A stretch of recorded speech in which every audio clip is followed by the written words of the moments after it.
تیسواں پارہ ہے سورۃ الہمزہ۔ اعوذ باللہ من الشیطان الرجیم،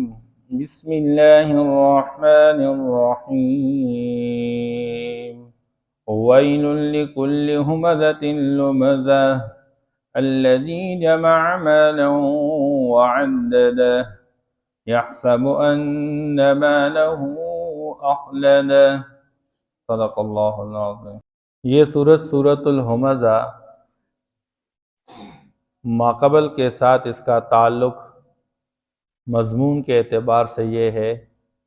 کہ اللہ جل شانہ نے ماقبل سورۃ التکاثر میں بیان فرمایا کہ دنیا میں انسان ایک دھوکے میں پڑا ہے،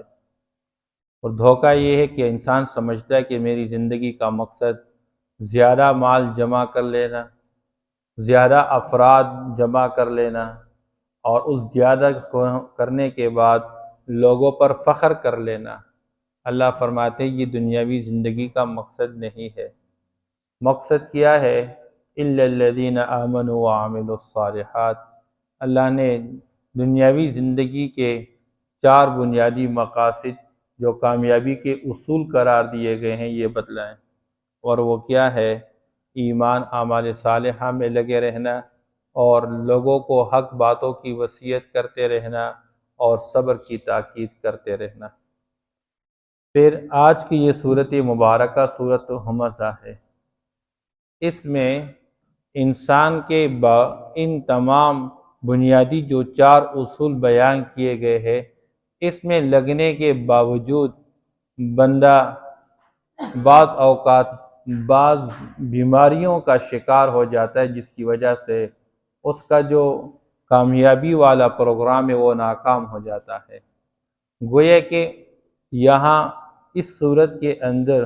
ان چیزوں کی تعیین کی گئی ہے جس کی وجہ سے معاشرہ ہلاکت اور تباہی کی طرف جاتا ہے۔ اب وہ کون سی چیزیں ہیں؟ اللہ جل شانہ نے یہاں پر جو بیان فرمایا کہ ویل لکل ہمزۃ لمزہ، ایک معاشرے کے اندر ایمان والے بھی ہوں گے، اعمال والے بھی ہوں گے، حق کی باتیں لوگوں کو بتانے والے بھی ہوں گے، اور حق کی باتوں کو اپنانے میں مشقت پر صبر کرنے والے بھی ہوں گے،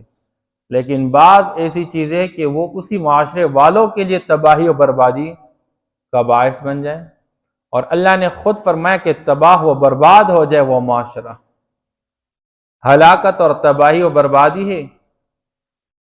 اس معاشرے کے لیے جس معاشرے کے اندر ایسے لوگ ہو جو پیٹھ پیچھے لوگوں کے عیوب بیان کرنے والے ہوں، اور لمزہ منہ پہ تانا دینے والے، اور یہ وہ پیٹھ پیچھے عیوب بیان کرنے والے، غیبت کرنے والے اور منہ پہ تانا دینے والے، الذی جمع مالا وعددہ،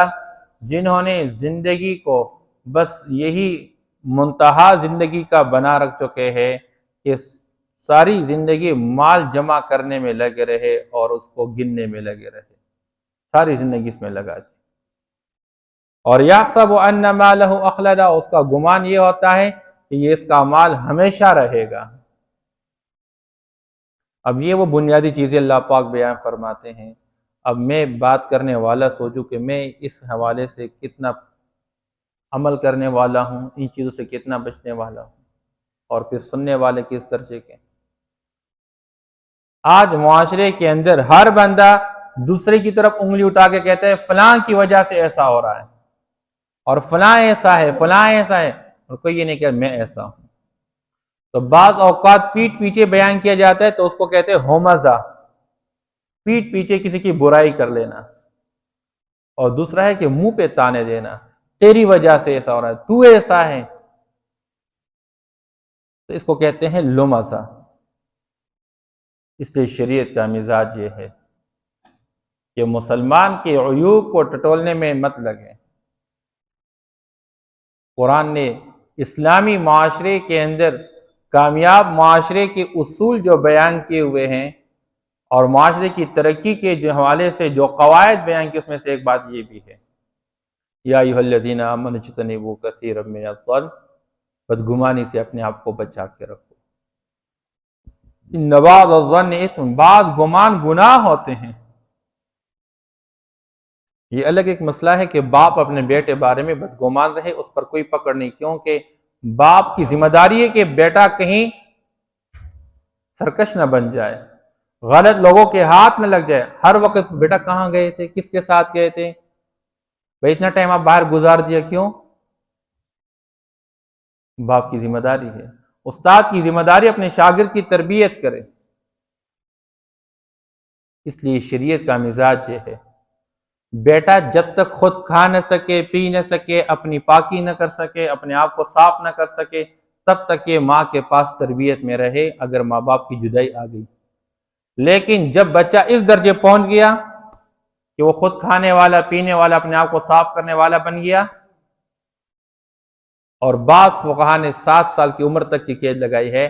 تو پھر یہ باپ کے حوالے کیا جائے گا، کیونکہ اب اس کو تأدب اور تخلق کی ضرورت ہوتی ہے، آداب سیکھنے کی ضرورت ہوتی ہے، اخلاق سیکھنے کی ضرورت ہوتی ہے، اور یہ باپ کروا سکتا ہے، یہ ماں نہیں کروا سکتے۔ یہ باہر مارکیٹ میں پھرے گا، یہ باہر محلے میں پھرے گا، لوگوں کے ساتھ بیٹھے گا، چلے گا، تو باپ سمجھائے گا کہاں کس طرح بیٹھنا ہے، کہاں کیسی بات کرنی ہے، کن لوگوں سے بچنا ہے، کن کے ساتھ بیٹھنا ہے، یہ باپ سمجھائے گا۔ لیکن اللہ معاف کرے، جب ماں باپ تربیت سے خالی ہو تو پھر، اور اولاد سے بندہ بس اس بات پہ جان چوڑا لے کہ چلو یہ موبائل لے لو، بس تم جانے، تمہارا کام جانے، میرا دماغ مت کھاؤ۔ ماں بھی ٹینشن نہیں لیتی، باپ بھی ٹینشن نہیں لیتا۔ پھر صبح سے بیچارے اسکول چلے جاتے ہیں، اور پھر مسجد آ جاتے ہیں، اور پھر ٹیوشن کے لیے چلے جاتے ہیں۔ اب وہاں کیا پڑھتے ہیں، کیسے پڑھتے ہیں، اس کے ساتھ کوئی سروکار نہیں، بس فیس دے رہے ماہانہ، بات ختم۔ حالانکہ بچوں پہ مستقل نظر کی ضرورت ہوتی ہے، اس لیے بچی کے حوالے سے بھی یہی معاملہ ہے کہ بچی اگر ماں کی تربیت میں ہے، لیکن اس کی عمر بلوغت تک پہنچ چکی، اب باپ کی ذمہ داری ہے کہ اس بچے کی حفاظت، اس کی حفاظت کی ضرورت، کہ اس کے دامن پہ کبھی داغ نہ آ جائے، اب یہ باپ کی ذمہ داری ہے۔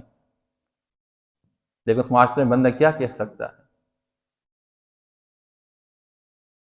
کہ والدین کے ہوتے ہوئے بچی گھر سے نکل رہی ہے اور بے حیائی کے لباس میں نکل رہی، بغیر دوپٹے کے نکل رہی ہو، تو اس معاشرے کے اندر بندہ تربیت کے بارے میں کیا کہہ سکتے ہیں؟ بہرحال قرآن یہ کہتا ہے کہ بدگمانی سے اپنے آپ کو بچا کے رکھیں۔ دوسری چیز قرآن کہتا ہے وَلَا يَغْتَبْ بَعْضُكُمْ بَعْضًا، کہ تم میں سے بعض کی غیبت نہ کریں۔ اور غیبت کس چیز کا نام ہے؟ ذکر کا اخاک بما یکرہ، اپنے بھائی کا اس انداز پہ تذکرہ کر لینا، اس کو یاد کر دے کہ وہ اس کو ناپسند کرتا ہو۔ بعض لوگ کہتے ہیں ہم تو اس کے سامنے بھی کہہ سکتے ہیں، تو چاہے سامنے کہہ سکے یا پیٹھ پیچھے کہہ سکے، لیکن اس کو وہ ناپسند کرتا ہو، یہ مناسب نہیں ہے۔ بلکہ آپ صلی اللہ علیہ وسلم نے فرمایا کہ کسی کی برائی کر لینا، پیٹھ پیچھے کسی کی عیوب کو بتانے اور مجلس گرم کرنا، فرمایا الغیبۃ اشد من الزنا، یہ زنا سے بھی زیادہ سخت گناہ ہے۔ لوگ زنا کو گناہ سمجھ کر اسے توبہ تو کر لیتے ہیں، لیکن لوگ کسی کی برائی بیان کرنے کو غیبت کو گناہ نہیں سمجھتے ہیں۔ اس لیے فرمایا یہ ایسا گناہ ہے کہ اس کے جب تک جس کی غیبت کی ہوئی اس سے معافی نہ مانگی جائے تب تک معاف نہ ہو، اور اگر وہ بندہ وفات پا گیا ہے، نہیں ہے، تو پھر اللہ سے اس کے لیے استغفار کہ اللہ میری اس کی بخشش فرما دے۔ آپ صلی اللہ تعالیٰ علیہ وسلم کے زمانے میں 2 عورتیں تھیں، ان کو روزے کا مہینہ تھا، روزے کا، اور روزہ لگ گیا تو حد درجے پیاس لگی ہوئی تھی۔ آپ صلی اللہ تعالیٰ وسلم نے فرمایا انہوں نے گوشت کھایا ہوا ہے، اور فرمایا کہ قے کر لو۔ جب انہیں قے کر دیا تو واقعی گوشت نکل آیا۔ فرمایا تم نے اپنے بھائی کی غیبت کی ہوئی ہے۔ اس سے اللہ فرماتے اَيُحِبُّ أَحَدُكُمْ أَن يَأْكُلَ لَحْمَ أَخِيهِ مَيْتًا فَكَرِهْتُمُوهُ وَاتَّقُوا اللَّهَ، کیا تم چاہتے یہ ہو کہ اپنے مردہ بھائی بھڑا ہوا ہے اس کا گوشت کھا سکو؟ اور جس طرح کہنے والا گناہگار، اس طرح سننے والا گناہگار ہوتا ہے۔ لیکن آج ہمارے معاشرے کے اندر یہ تو کوئی بات ہی نہیں ہے بھائی، لوگوں کے پیچھے کتنے فائل کھول کے رکھے ہوئے ہیں، فلاں نے یہ کیا، فلاں نے یہ کیا، اب میں نے کیا کیا یہ میں نہیں دیکھ رہا ہوں۔ اس لیے حضرت عمر رضی اللہ تعالیٰ عنہ نے فرمایا انسان کی نیک بختی کے لیے اتنا کافی اس کو اپنی برائیاں اور دوسروں کی اچھائیاں نظر آنے لگ جائے، اور انسان کی بدبختی کے لیے یہ کافی ہے کہ اس کو اپنی اچھائیاں اور لوگوں کی برائیاں نظر آنے لگ جائے۔ اس سے لوگوں کے اندر عیوب ہوں گے، لیکن جہاں تک میری ذمہ داری ہے وہ معاشرے کے اندر عیب کو رواج نہیں دینا بلکہ عیب پر پردہ ڈالنا۔ اس لیے فرمایا جو کسی مسلمان پر پردہ ڈالے گا اللہ قیامت کے دن اس کے گناہوں پر عیوب پر پردہ ڈال دیں گے، اور جو کسی مسلمان کے عیوب کو اس درجے بیان کرے کہ اس کو لوگوں کے سامنے ذلیل اور رسوا کر لے، اللہ اس بندے کو ایک دن گھر بیٹھے بیٹھے ذلیل اور رسوا کر ڈالیں گے۔ اس لیے فرمایا اس میں ہلاکت اور تباہی بربادی ہے جو پیٹھ پیچھے برائی کرنے والے ہیں۔ اب نمازیں بھی ہوں گی، روزے بھی ہوں گے، زکوٰۃ، نوافل، قرآن کی تلاوت، ذکریں بھی ہوں گی، بہت ساری چیزیں نیک عمل، لیکن جب تک یہ چیز ساتھ ہوگی یہ معاشرہ ہلاکت سے بچ نہیں سکتا، اور لمزہ لوگوں کے سامنے منہ پہ بیان کر لینا تو یہ کر رہا ہے، تیری وجہ سے ایسا ہو رہا ہے اور تو اس طرح کر رہا ہے، بلکہ لمزہ فرمایا کہ اس سے مراد یہ بھی ہو سکتا ہے کہ کسی کی زبان سے برائی بیان کی جا رہی ہے اور کسی کے چال ڈھال سے اور اشاروں سے اس کی برائی بیان کی جاتی ہے، تو جو اشاروں سے برائی بیان کی وہ لمزہ ہوتا ہے۔ کسی کے بیچارے کے اندر کوئی کمزوری ہے، وہ صحیح چل نہیں سکتا، دوسرا بندہ اس کے چلنے کے انداز کو نقل کرتا ہے اور اس پر لوگوں کو ہنساتا رہتا ہے، کسی کے کھانے کے انداز کی نقل کرتا ہے، تو فرمایا ایسے معاشرے کے اندر تباہی اور بربادی ہوتی ہے۔ بہرحال الذی جمع مالا وعددہ، وہ عیب بیان کرنے والا، وہ طعنہ دینے والا جو کہ مال جمع کرتا رہتا ہے، وعددہ اور گنتا رہتا ہے، بس صبح سے لے کر شام تک، شام سے لے کر صبح تک کتنا آیا کتنا گیا، کتنا آیا کتنا بڑھ گیا کتنا گھٹ گیا، آج کتنا منافع ہوا کتنا نقصان ہوا، بس صبح شام۔ اور بعض لوگ آج کل بیٹھے رہتے ہیں نیٹ پہ، بس دیکھتے رہتے ہیں کب قیمت بڑھ گئی فوراً معاملہ کر لو، اور 24 گھنٹے ان کے اوپر اتار چڑھاؤ پہ۔ یہ ہے جمع مالا وعددہ، نماز کی فکر نہیں، روزے کی فکر نہیں، زکوٰۃ کی فکر نہیں، حج کی فکر نہیں، بس اب اس میں کہ کب مارکیٹ کے اندر ریشیو بڑھ گیا اور کب گھٹ گیا، بس اسی کے انتظار میں پڑے رہتے ہیں۔ تو نفسی دنیا اور پیسے کمانا یہ عیب کی بات نہیں ہے، خوب پیسے کمانا، بلکہ حسن بصری رحمہ اللہ سے منقول ہے، فرماتے ہیں جس کو اللہ نے یہ پیسہ دیا ہوا ہے اس کو صحیح طریقے سے انویسٹ کر لے، اس کی حفاظت کر لے، اور آج اگر ہمارے پاس یہ پیسہ نہ ہو تو دنیا والے ہمیں ٹیشو پیپر کی طرح استعمال کر لیں گے، اور لوگ کرتے بھی اس طرح ہیں۔ اس غریب کے پاس پیسہ نہ ہو، لوگ اس سے کس طرح کے کام لیتے رہتے ہیں، کس طرح بدمعاشی کرتے رہتے ہیں، کس طرح بدتمیزی کرتے رہتے ہیں اس کے ساتھ، کیونکہ غریب ہوتا ہے اور کچھ نہیں۔ اس لیے حسن بصری رحمہ اللہ نے یہ فرمایا، اور یہ کب کی بات کی ہے، یہ مشکات شریف کے اندر یہ منقول ہے کہ پہلے زمانے کے اندر لوگ مال کو، یہ تابعی ہے کہ پہلے زمانے کے اندر لوگ مال کو ناپسند کرتے ہیں، لیکن آج مال انسان کے لیے عزت کا ایک ذریعہ ہے، لیکن مال میں اس درجے لگ جانا کہ آخرت بھول جائے، مال کی وجہ سے تکبر میں آ جائے اور لوگوں کی برائیاں بیان کرنے والا بن جائے، فرمائے یہ پھر انسان کے لیے ہلاکت و تباہی کا باعث ہے۔ اپنی اچھی گاڑی کی وجہ سے، اچھے کپڑوں کی وجہ سے، اچھے کھانوں کی وجہ سے، اچھے گھر کی وجہ سے دوسروں کو ذلیل سمجھ لینا، اس کو انسان ہی نہ سمجھے، یہ فرمایا کہ یہ تکبر کی وجہ سے، اور بخل، یہ دو بیماریاں ایسی ہے کہ معاشرے کو تباہ کرنے والے۔ یحسب ان مالہ اخلدا، یہ پیسوں میں اتنا لگا ہوا ہے کہ اس کے حالات سے یوں چل رہا ہے، معلوم ہوتا ہے کہ گوئے کہ اس کا مال ہمیشہ اس کے ساتھ رہے گا، کبھی یہ جانے والا نہیں ہے۔ کلا لا، ہرگز ایسا نہیں ہے۔ اس لیے تو اللہ جل شانہ قرآن مجید میں جگہ جگہ بیان فرما چکے ہیں، تحبون المال، تم مال سے محبت کرتے ہو، اور ایک موقع فرمایا کہ حبًا جما، مال کی محبت تمہارے دلوں کے اندر کھوٹ کھوٹ کے بھری ہوئی ہے۔ حالانکہ ما عندکم ینفد وما عند اللہ باق، اللہ فرمایا جو کچھ تمہارے پاس ہے، جس شکل میں ہے، کپڑے ہے، جوتے ہے، گھر ہے، سواریاں ہے، یہ سب کچھ مٹ جانے والے فانی چیزیں ہیں، اور جو تم نیک عمل کر چکے ہو وہ اللہ کے ہاں باقی رہنے والا ہے۔ اس لیے قارون اپنے لشکر کے ساتھ نکل گیا، اپنی سواریوں کے ساتھ نکل گیا۔ کمزور ایمان والے جب اس زمانے کے اندر دیکھ چکے، کہنے لگے ہائے افسوس، کاش ہمیں بھی اتنا مال دیا جاتا جتنا قارون کو دیا گیا ہے۔ لیکن اس زمانے کے پکے مضبوط ایمان والے سمجھانے لگے ویلک، تمہارا ناس ہو، تم تباہ برباد ہو جائے، کیا کہتے ہو؟ ثواب اللہ، اللہ کے ہاں نیک اعمال کا جو بدلہ ہے وہ اس سے بھی زیادہ بہتر ہے۔ تسبیح عبدی خیر مما اوتی آل داؤد۔ داؤد علیہ السلام کی اولاد کو کتنی حکومت دی گئی، سلیمان علیہ السلام کو کتنی حکومت دی گئی؟ انسانوں پر بھی حکومت، جنات پر بھی حکومت، ہوا پر بھی حکومت، چیونٹی کی وال بھی سمجھ رہے ہیں، اللہ نے اتنی حکومت دی، لیکن فرمایا کہ میرا بندہ ایک مرتبہ کہتا ہے سبحان اللہ، تو آل داؤد کی تمام حکومت سے سب کچھ سے زیادہ بہتر ہے یہ، کیونکہ وہ ظاہری چیزوں کی حکومت وہ مٹ جانے والی ہے، اور سبحان اللہ کا ثواب باقی رہنے والا ہے۔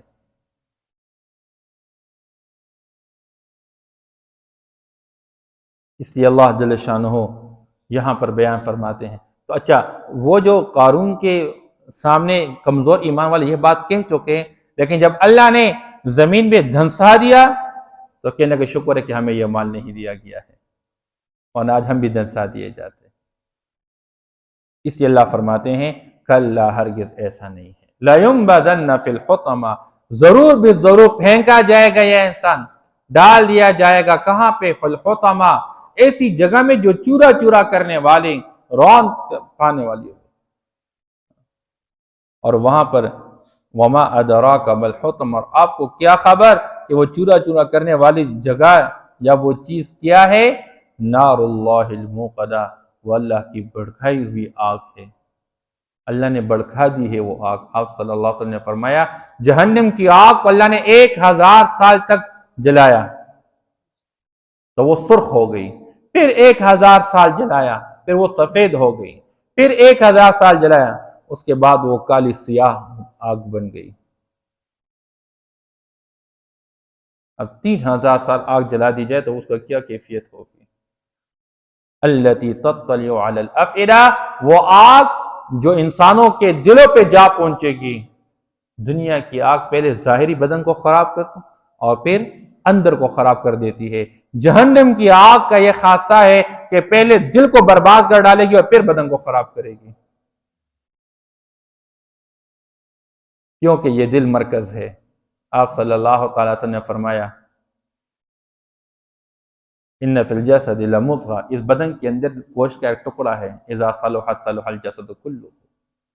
جب وہ صحیح سلامت ہو، ٹھیک ٹھاک ہو تو پورا جسم ٹھیک ٹھاک رہتے ہیں، لیکن وہ فاسد بیکار ہو جائے، بیمار پڑ جائے تو پورا بدن بیمار پڑ جائے۔ الا وہی القلب، الا وہی القلب، الا وہی القلب، 3 مرتبہ فرمایا، خبردار سنو، وہ دل ہے، وہ دل ہے، وہ دل ہے۔ بندہ کہتے کھانا کا عجیب دل نہیں چاہتا، اب بندہ دل سے تو کھانا نہیں کہتا، منہ سے کھانا کھاتا ہے، معدے میں جاتا ہے، لیکن دل نہیں چاہتا۔ اس لیے دل کا مزاج کیا ہونا چاہیے؟ بس مجھ سے میرا اللہ راضی ہو جائے، دل میں اللہ، اس کے رسول کی محبت، جنت کی محبت، جنت کی طرف رغبت، اللہ کی ملاقات کا شوق۔ لیکن جس بندے نے دل کو برباد کر دیا، دل میں پیسے کی محبت، صبح شام پیسہ پیسہ پیسہ، چیزوں کی، حکومتوں کی، کرسیوں کی، ساری چیزوں کی بندے اس کے پیچھے پڑے ہوئے ہو، تو پھر اللہ پاک قیامت کے دن جب آگ میں ڈالا جائے گا، اس آگ سے اس دل کا علاج کریں گے۔ اس نے فرمایا انہا علیہم مؤصدہ، اور وہ آگ ان پر بند کی جائے گی، فی عمد ممددہ، لمبے لمبے ستونوں میں۔ مفسرین فرماتے یا تو ستون ہوں گے، اوپر سے ڈھکن ہوں گے، یا ڈال دیے جائیں گے، اوپر سے بند کیے جائیں گے، اور یا یہ کہ وہ اتنے لمبے شعلے ہوں گے آگ کے، گوئے کے ستون کی طرح، اور جہنم کے سارے دروازے بند کیے جائیں گے، جہنمی نکلنے کی کوشش کریں گے، کوئی راستہ نہیں ملے گا، کوئی دروازہ نہیں ملے گا کو نکلنے۔ اس لیے یہ صورت انسان کے ان بیماریوں کی تعیین کرتا ہے۔ اللہ ہم سب کو اس پر عمل کی توفیق عطا فرما دے کہ میری زبان کسی دوسرے بندے کے بارے میں غلط طریقے سے استعمال نہ ہو جائے بس۔ اس لیے پہلے اپنی ذات کے بارے میں میرے اندر کتنی کوتاہیاں، کتنی کمی خامیاں ہیں، میں دوسروں کے بارے میں بیان کرتا رہتا ہوں، پھر میرے پاس دلیل بھی ہے اس بات پر کہ نہیں ہے۔ اس لیے فرمایا آپ صلی اللہ تعالیٰ علیہ وسلم نے صحابہ سے پوچھا، بتاؤ تو صحیح کہ سب سے بڑا غریب تم میں سے کون ہے؟ فرمایا جس کے پاس پیسہ نہ ہو۔ نہیں، فرمایا سب سے بڑا غریب وہ ہے جو قیامت کے دن لایا جائے گا اور اس کے پاس اعمال بھی بہت سارے ہوں گے، لیکن اس نے ظلم و ستم کیا ہوگا اور اس نے لوگوں کے عیوب بیان کیے ہوئے ہوں گے، لوگوں کے حقوق کو ضائع کیے ہیں۔ ہر بندے کو اس کا حق قیامت کے اس سے دلایا جائے گا، یہاں تک کہ اس کی نیکیاں لوگوں پہ تقسیم کی جائیں گی، پھر نیکیاں ختم ہو جائیں گی، لوگوں کے حقوق باقی ہوں گے، پھر اس بندے کے ذمے ان لوگوں کے گناہوں کا بوجھ اٹھا کے اس کے سر پہ ڈال دیا جائے گا، اور یہ سب سے بڑا غریب ہے۔ تو خود اپنی ذات کے اعتبار سے بھی آپ صلی اللہ علیہ وسلم دعائیں میں یا ستار استرنی بستر کلچے، اے پردہ ڈالنے والی ذات میرے عیوب پر پردہ ڈال دے، دنیا میں بھی میں محفوظ رہوں، قیامت کے دن بھی میں محفوظ رہوں، اور دوسروں کے بارے میں بھی ہماری زبان محفوظ رہے۔ وَيْلٌ لِكُلِّ ہُمَزَةٍ لُمَزَةٍ، ہلاکت اور تباہی و بربادی ہے ہر اس پیٹھ پیچھے عیب بیان کرنے والے کے لیے، لمزہ ہر منہ پہ تانا دینے والے کے لیے، الذی جمع مالا وعددا، وہ شخص جو کہ مال جمع کرتا رہتا ہو اور صبح شام اس کو شمار کرتا رہتا ہو، یحسب ان مالہ اخلدا، اور گمان یہ کرتا ہو کہ اس کا مال ہمیشہ کے لیے اس کے پاس رہے گا، کلا ہرگز ایسا نہیں، لَيُنبَذَنَّ فِي الْحُطَمَةِ، یہ ضرور بھی ضرور پھینکا جائے گا چورا چورا کرنے والی میں، وَمَا أَدْرَاكَ مَا الْحُطَمَةِ، اور آپ کو کیا خبر کہ چورا چورا کرنے والی کیا ہے، نار اللہ الموقدہ، وہ اللہ کی بھڑکائی ہوئی آگ ہے، التي تطلع على الافئدہ، وہ آگ جو انسانوں کے دلوں پہ جا پہنچے گی، انہا علیہم مؤصدہ، اور وہ آگ ان پر بند کی جائے گی، فی عمل ممددہ، لمبے لمبے ستونوں میں۔ صدق اللہ۔